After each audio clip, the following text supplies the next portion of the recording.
Hi, it's Ellie. You found the Hidden Grove, and today I'm going to be recapping February. I'm going to be talking about the decks I used, how my capsule collection is going, some decks I brought into my collection, and also the books I read that I really enjoyed. So to start off, I wanted to talk about something I had been considering for a while in February. This was on my mind a lot, just the idea of my spiritual practice and whether or not I want to showcase it or talk about it online. This is a tarot channel, and what I found is the more I, reflect on my own practice is that the spiritual and I guess like higher power connected side of my practice is pretty separate from the way I use tarot. I use tarot for self-reflection, sometimes divination, and journaling, and that feels very separate from my spiritual practice. And I think for now, I don't feel comfortable sharing much more on my channel. But I had thought about this a lot because, my channel it's a tarot channel, but it's also more of just like a collection channel. I'm like showcasing my decks, but I'm not talking or showcasing a lot of like actively using them.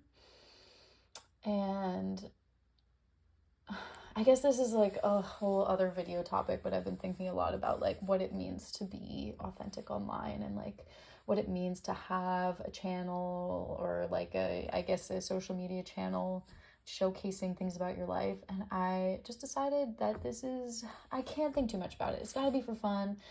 My collection is fun for me, and talking about it is fun for me, and referencing some of my practice makes sense. But anyway, I'm rambling. I basically came to the conclusion this month that I will not be showcasing some parts of my spiritual practice on this channel. I did film some things, but I don't think they're going to go up. Maybe in the future. This is just like a for right now. I don't even know why I'm telling you this in this video, but yeah. That was February. I thought about it a lot. Okay, so let's go over the capsule collection really quick. The general rules of the collection that Kelsey and Tara came up with are that you choose 4 decks, 2 tarot, 2 oracle. Now, I've adjusted this for my own purposes and just the way I work with tarot. I also added on a daily draw deck and a study deck to those parameters. But I've also been kind of adapting it a little more, especially this month, and I'll talk more about that. But yeah, so my daily draw deck that I chose for February, let me just take it out real quick, was the Bohemian Gothic Tarot. This is an incredible deck. It's my first Baba Studios deck. I think it's so beautiful, and I really connect with the characters in the deck, and I used it for my January capsule, and I just wanted to continue using it, so I thought I would use it for my daily draw. Now, something that was frustrating for me using this deck every day is that it's in a wooden box, and the inside of the box is unfinished, and taking the deck out of the box and putting it back in, I found that it would like scrape the sides against this unfinished wood and cause kind of like scraping on the deck and like some premature wear and tear that I felt like was unnecessary. And using it for a daily draw, I was constantly taking it out and putting it back in this like ornate box, and that made it kind of frustrating for me. So what I did was I actually ordered a bag to keep the deck in instead. This is from Crystal Haven UK's Etsy shop. It's really, really beautiful. It is a bat skeleton, and I thought it was kind of perfect for this deck because there's bats on the back of the deck. And also it's a gothic deck, so skeletons are featured a lot in this, and this helped me make this deck more accessible and easy to use. I didn't feel comfortable just like leaving the deck outside of the box because I have pets and I don't trust them. But yeah, so I got this bag, and while I was at it on the Etsy shop, I also ordered a bag for my Hellenic Oracle. I have been eyeing these bags for a while. I didn't use the Hellenic Oracle this month because it's not in my capsule collection, but I thought, as I'm ordering a bag anyway, I might as well add this. I love this Ionic column design, and actually this design was, and a couple other designs on Crystal Haven's shop were collaborated with Thea at Garden Goddess Tarot, who's the creator of the Hellenic Oracle. So that's this deck. Even though I didn't use it in readings this month, I did flip through it a bunch just because I had gotten this new bag and I just love it so much. The art is stunning, and I love how open-ended it is because there's no guidebook. You can kind of create your own associations with each character, with each mythological story within the deck. So I really appreciate that, and I think Thea did a beautiful job. And now it has its own special bag. Yeah, so I'm very pleased with this purchase. I'll link the Etsy shop in the description. But yeah, so Bohemian Gothic Tarot, love. My connection with this deck is just growing and growing. I got a bag for it. And yeah, some new bags in my collection. Very exciting. So while I was waiting on that bag and I was feeling like the Bohemian Gothic was kind of inaccessible to me, I was using for my daily draw deck the Sasuraibito Tarot. See, here's where I start to stray away from the capsule collection, but you know, it's all for personal growth, so it's not like the rules are very strict. But this deck lives in my purse, as you can tell. It's a bit worse for wear, but I think it's a wonderful deck. I have the Tiny Traveler edition, so it comes in this nice linen cardstock, and I just have it with me all the time. This deck is always on me, and I spend, I would say, like, more of my life not in my home, because I commute to the city for work and I wake up pretty early, so I spend more time at work or driving than I do actually at home. So I don't have my decks with me or my capsule collection with me, so what I have is Sasuraibito, which lives in my purse. So yeah, I think this deck is very easy to read. It's emotive and just really, I think the images are really unique, and I always think this like card looks like this kid is suffocating because his face is blue, and I don't know, I always think that he's like on the moon losing air. But yeah, the Sasuraibito Tarot, so that was kind of added to my capsule collection, but I love it. It's very cute. Had it a while. And let's see. Oh, my study deck that I chose was the Hermetic Tarot. This is the same study deck that I had in January, and I did not touch it at all in February. I had kind of an intense month in January, so February I felt like I just needed time to relax and de-stress and not dive too much into like intense study. And the Hermetic Tarot is very intense, and you know, as I've been going through all of the names of the angels that are printed on the cards, I kind of like got into this really frustrating moment where I was like, these are all just random. Like, there's no point in me translating these names because it seems like the way that they're arranged in the deck is honestly really random. But I don't know, maybe I'm just missing something, that I'll keep going and see how it goes. But I needed a break in February, so I did not use that deck at all. But it will continue to be my study deck into March, so that's not going anywhere. Now, the decks I used in my capsule collection, the first one was the Guided Hand Tarot. I love this deck. This is a very chatty deck. I found that with this deck, I would just pull cards constantly. Like a spread that would start with, I don't know, 4 or 5 cards would end up with 9 or 10 because I just kept pulling and pulling and, you know, chatting with this deck. I mean, it sounds like this is I'm like personifying my decks, but really it is so chatty, and I would keep pulling and getting like deeper and deeper into the question I was asking, and it just like felt very like, I don't know, like I was chatting about my life and about very real events of my life. You know, I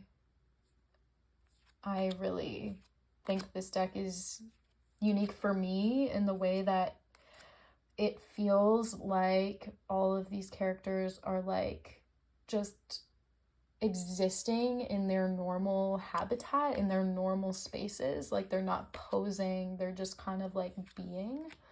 And in that way, it feels very natural. It feels very family oriented as well. Just like a lot of depictions of families in the cards is what I mean by that. But yeah, I just think it's really chatty, and I liked it a lot. I originally paired it with the Starwalker Oracle, but this deck wasn't really working for me once I realized, like, I mean, I've had the guided hand tarot for a while, like years and years at this point, and I have actually, in the time I've had it, I've never paired it with Oracle when I used it, and now I tried to pair it with the Starwalker Oracle, and when I was originally looking at the cards next to each other, I thought that they had really great, like,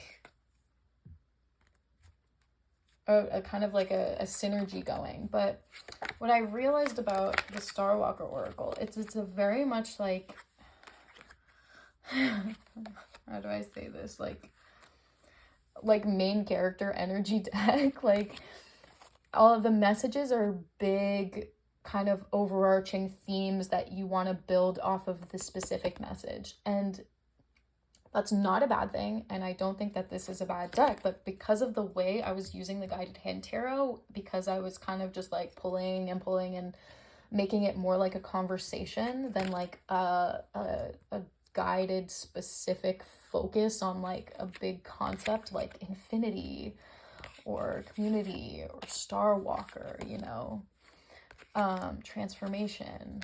I just felt like these cards, the messages were too big for the type of questions I was asking the guided hand tarot. Like it didn't work for clarification, and that's okay, you know.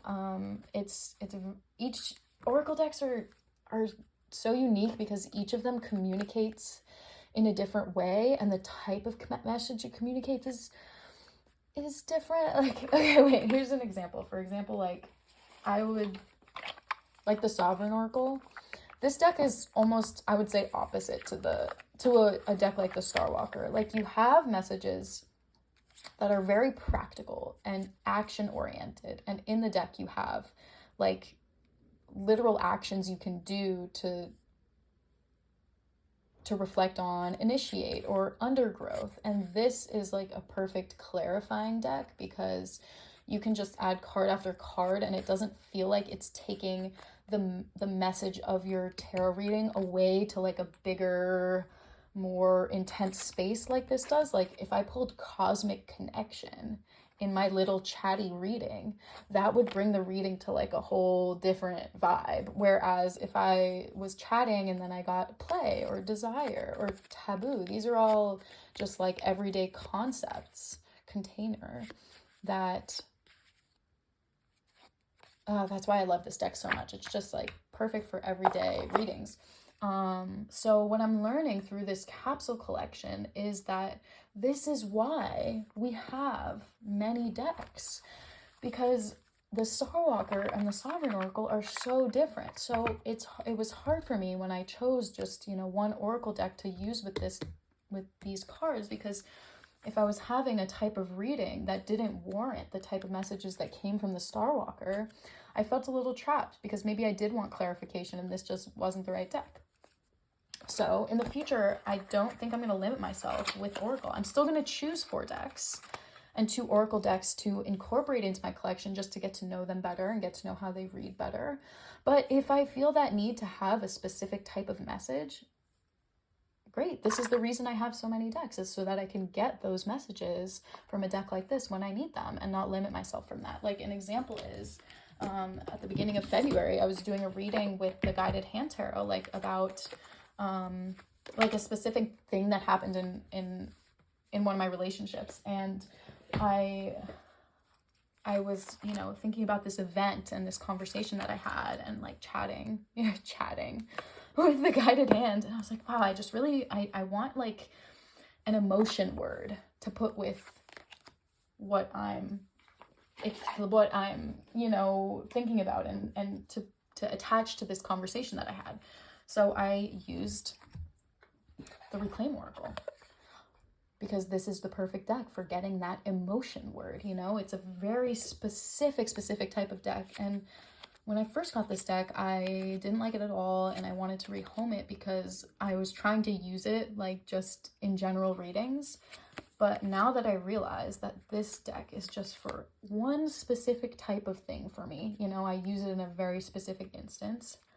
I never really plan to use it. It's just, it will happen in the reading where I'm like, you know what would enhance this right now is the Reclaim Oracle. And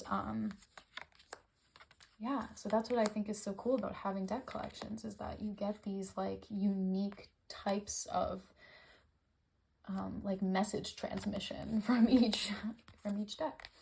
So in this way, I didn't use the Sovereign Oracle, I was just using it as an example, but I did veer off of my capsule collection with the Reclaim Oracle, because it's just that type of unique message that I wasn't getting from the Oracle decks I chose. So, which is fine, no biggie. And the next pairing I used from my capsule collection in February was the Gentle Tarot and Kosmos Oracle. Now, I have used these decks in conjunction with each other for a while, so I didn't need to like test them out. You know, I knew the types of readings that I would get from them. I knew that they worked well together. I knew that this isn't a, you know, let's talk about my day sort of deck, because with the Kosmos Oracle, I let the Oracle guide me. I love the messages in this Oracle deck, and I love the guidebook as well. So I think that the messages here were more catered towards the meditative, journaling, spiritual side of my practice, you know? And it's just so different from the experience I had with the Guided Hand Tarot. And I just noticed earlier that there's an elephant in the clouds with this card. I never had noticed that before, but it makes sense for the root chakra. Kind of like stability and groundedness. Yeah, freedom, revolution, renewal, independence. And, you know, this deck would work as a clarifier, but just because I have kind of a rhythm with the way I read with these two decks when I paired them, because I've been using them that way for a while. I just, you know, it works for me.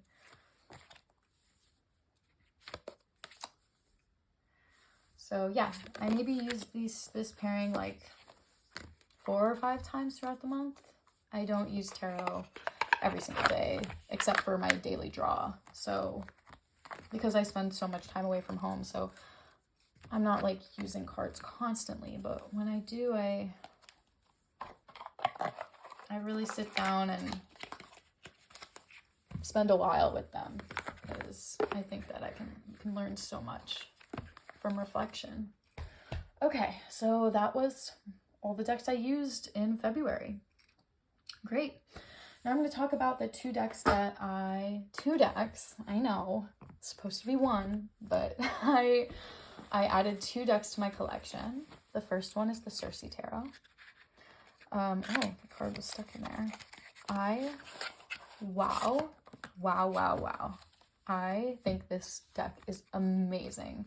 As soon as it got in, I was flipping through it. I wanted to use it, but I was like, yeah, I'll just stick to my capsule for now and it'll get its moment. But I have been flipping through this all month.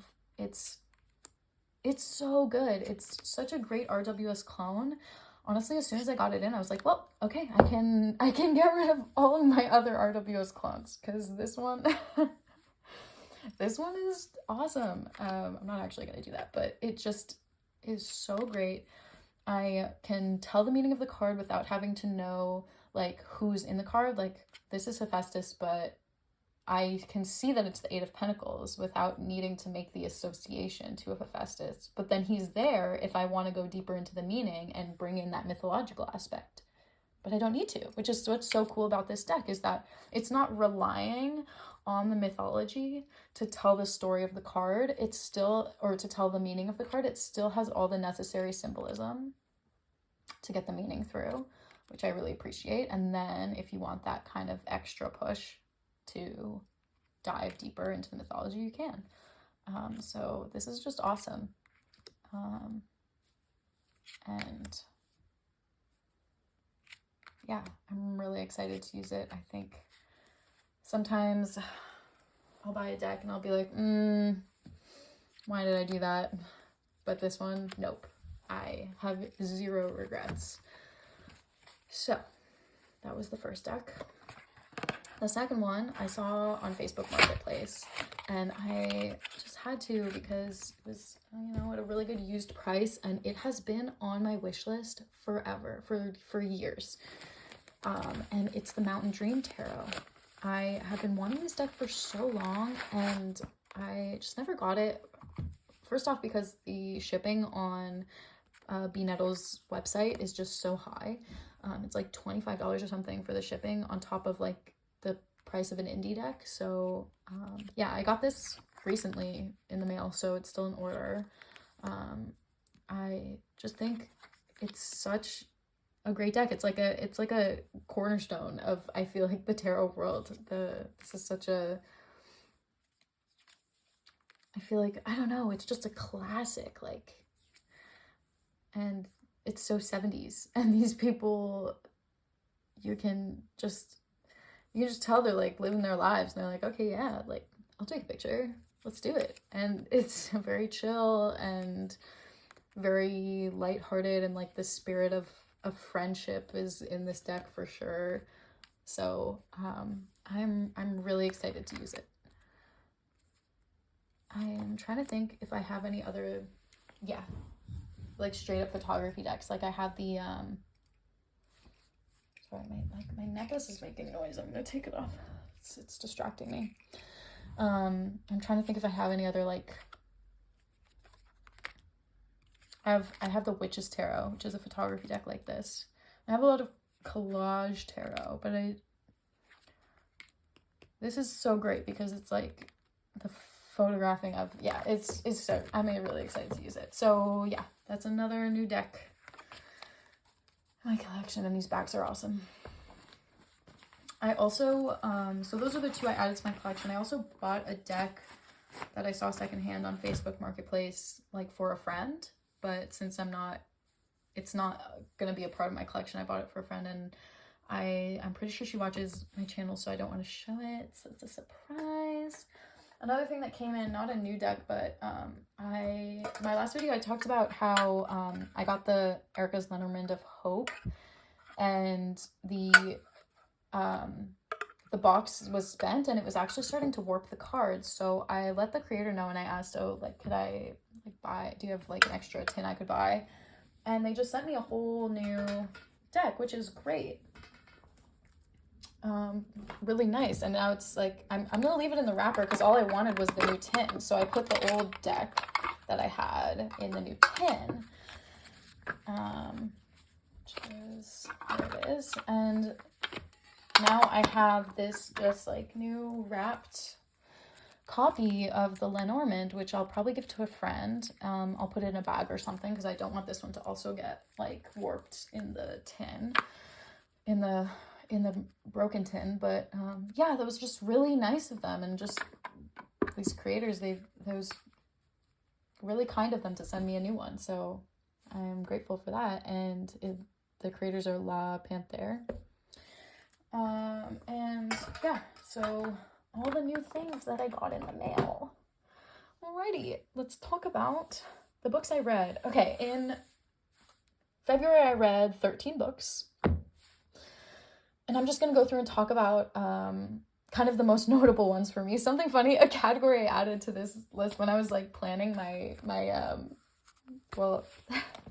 when I was like planning my video, a category came up in my books of books that were books with accidentally, or books I accidentally read with biblical undertones. So I feel like there's this thing that happens when I read a book and then I realize it's like about the Bible, or like it's a retelling of, or it has references to like the Garden of Eden or like the apocalypse or things like that. And I'm like always kind of disappointed. I'm like, oh man, I did not sign up for that. But it happened to me twice this month. I read 2 books that were accidentally about the Bible. So those 2 were Cabin at the End of the World, which was a horror novel that I thought would be about a haunted house, but it turns out it was about the apocalypse and heavily references like the 4 horsemen of the apocalypse. And I don't know, I haven't read the New Testament.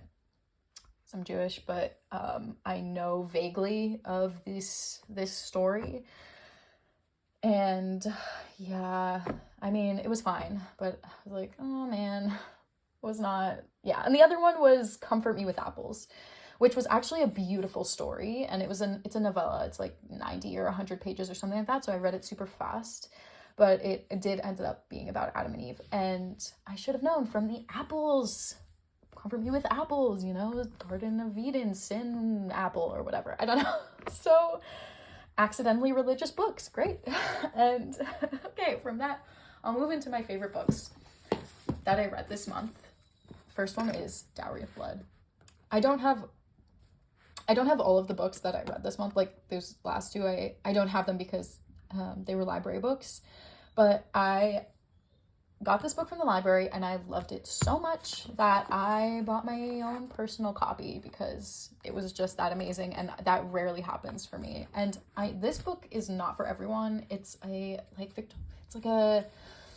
vampire romance. It's a retelling of the story of Dracula's wives, and it's told from the perspective of Dracula's first wife, and it was written so well. This rarely happens for me with books. I was so emotionally invested. I felt everything that the main character was like feeling and narrating, and it was just so good.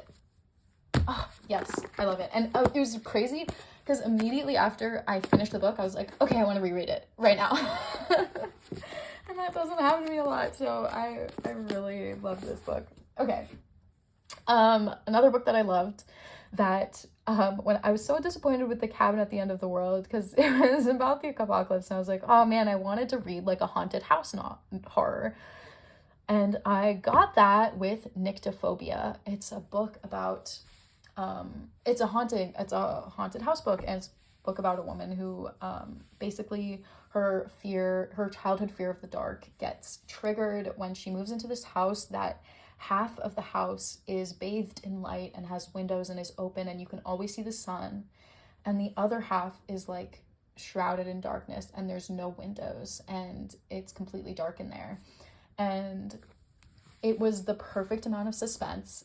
When I was reading it, it felt like I was watching a horror movie. Like things start to happen and you build the suspense and then bam, everything's haunted, and it was really good. I liked it a lot.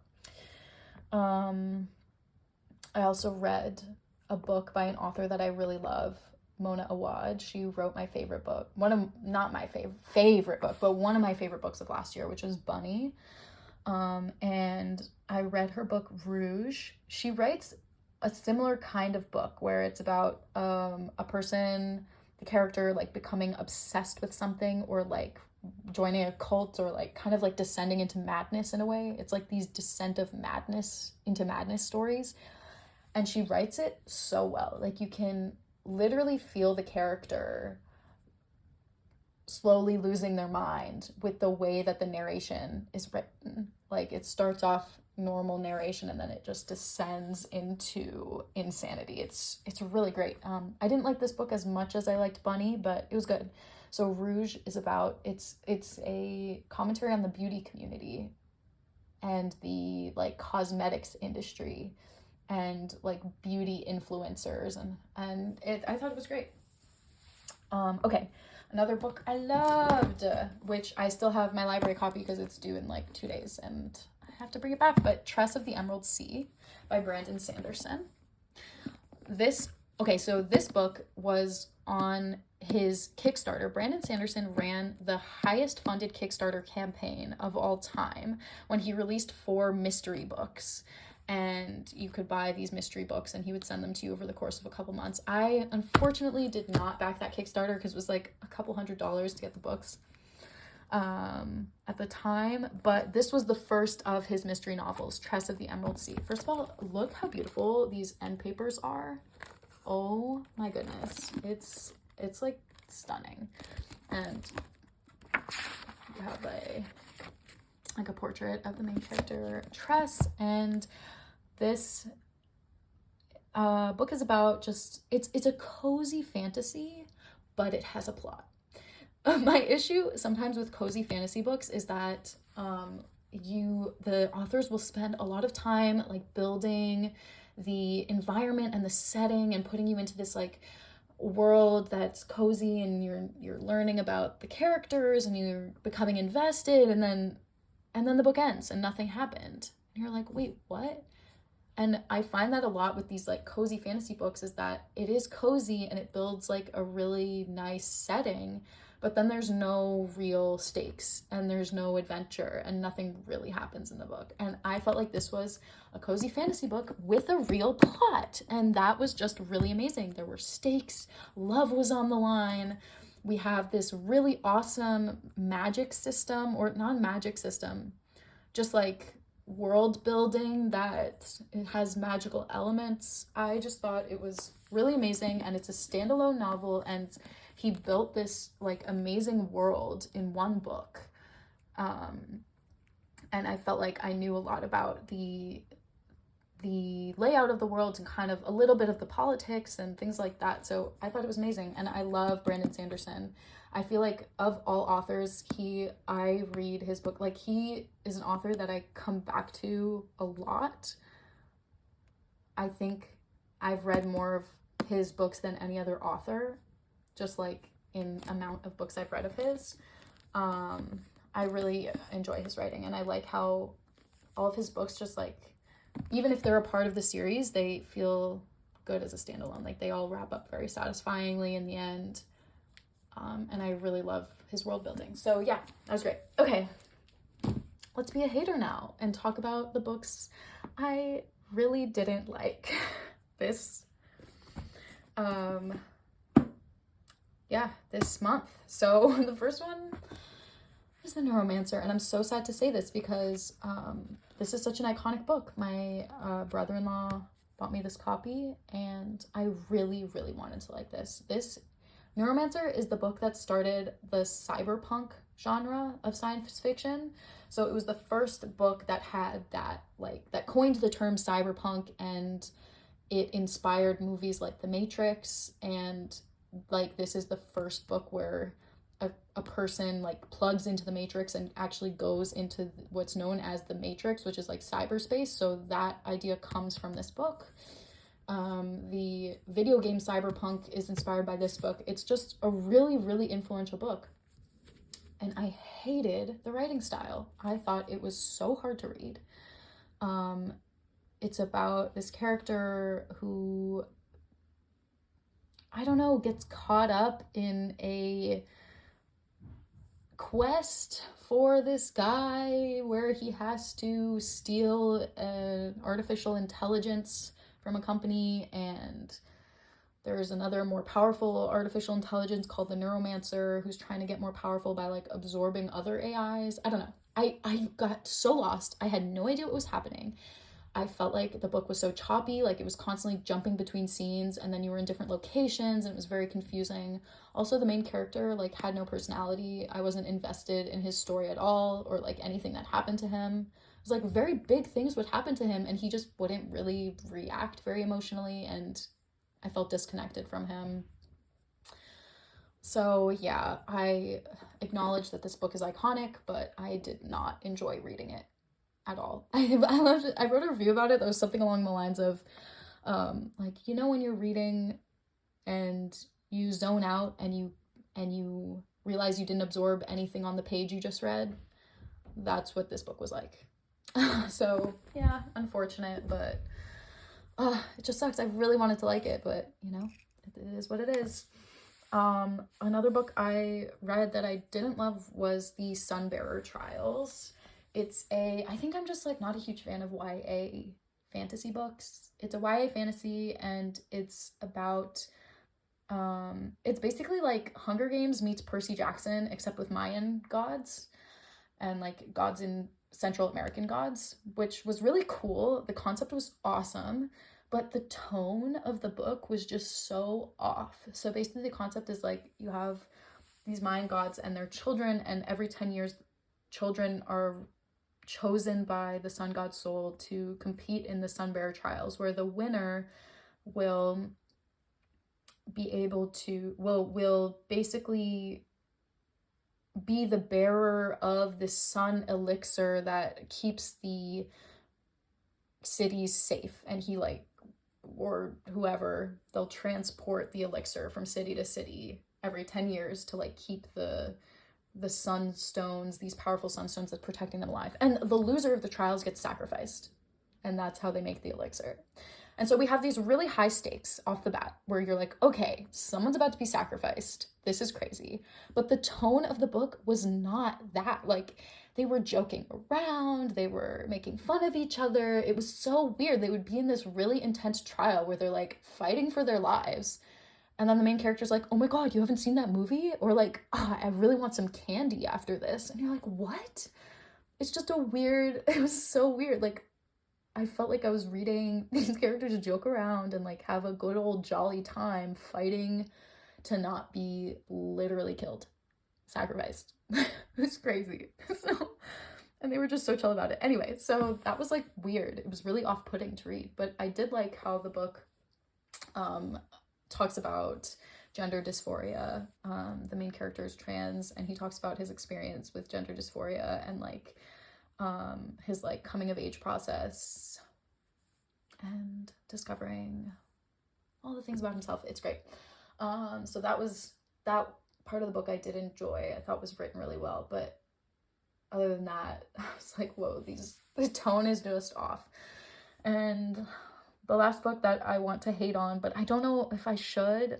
So the school that I work at, I'm a teacher, and I run the school's book club and with the students, and sometimes I let the students pick the book for the book club. And okay, so one of the students, they picked Art Boss.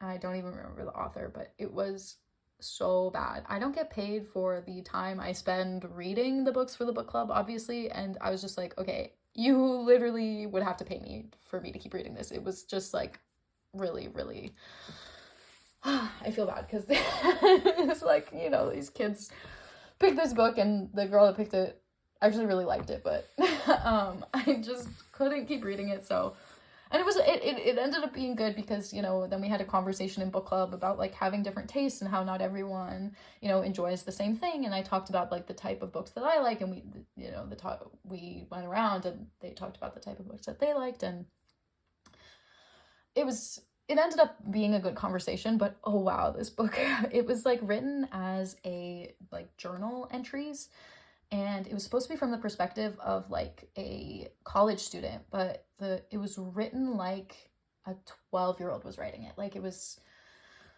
man, it was supposed to be YA, but it read like a middle grade or a children's book, especially like the perspective of this is a direct quote from the book. Like, she's walking into her apartment building and she passes by a group of drunkety drunk girls. Literal quote. I could not keep reading. I also hate it when books use text speech like IRL, or like I LOL'd so hard. It was horrible. So, yeah.